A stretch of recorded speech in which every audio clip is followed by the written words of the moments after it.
fast forward a few weeks later, I get a phone call. And this is really why we didn't continue the hedge fund, why we eventually sold it. I get a call from a guy that says, Scott, I got to tell you something. I'm like, what are you talking about? He said, well, Bruce and David have just been implicated in a very massive fraud.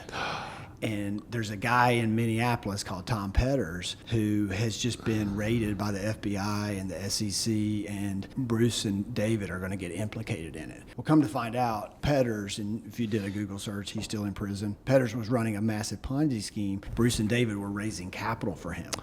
Did they know? Should have known, probably, is the thing. In fact, there's a whole backstory to this where they had actually asked me to help them do some due diligence on a matter, and I did. So I had a bunch of information that I had to hand over to authorities, and actually the information I gave to the authorities put them in prison. Put who? Bruce and David. So they both went to prison for 9 years. And was Bruce pissed at you? Because that guy helped lead you to Jesus. Helped lead me to Jesus. And then my attorneys wouldn't let me talk to him. So all this goes down. He files bankruptcy. He loses everything. David loses everything. They get sentenced to 8 years in prison. They eventually start serving their time. And I never talked to Bruce again.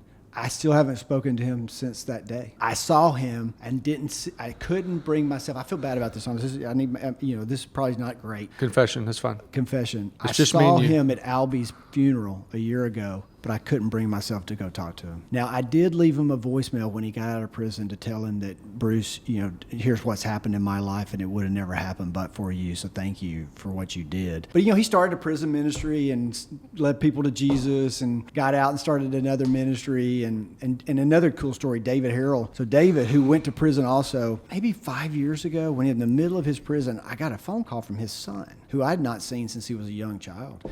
And he was in school at Florida State. His son. And he called me, and I called him back. And I said, what can I do to help you, basically? And he said, well, I need some help getting a job. And I'm like, okay, well, why'd you call me? He said, well, I called my dad, who's in prison. I called my dad, and I said, Dad, who can I call that would help me? And he said, call Scott Olson. He's the only guy I think you could trust in this whole world. And this is from a guy that I put in prison. So I almost lost it when he said that. I just almost broke down. But obviously I did everything I could to help that young man. Yeah. And but it just shows you that a lot of that was Jesus, though. I mean, it really wasn't me. Like, my life turned around there at the end, and I tried to do the right thing and try to help people. But yeah, that was a whole crazy world. They went to prison. Poor Albie, he had to testify at the prison at the sentencing, trying to save Bruce, and it just and then after that we gave up. The hedge fund was just too hard. After that, I hadn't had my heart wasn't in it, so we sold it, got rid of it, and then I was trying to pick myself off the ground for the guy that actually helped lead me to Christ is now in jail. So unbelievable. It was a tough time. Okay, we're going to end episode 1 right there.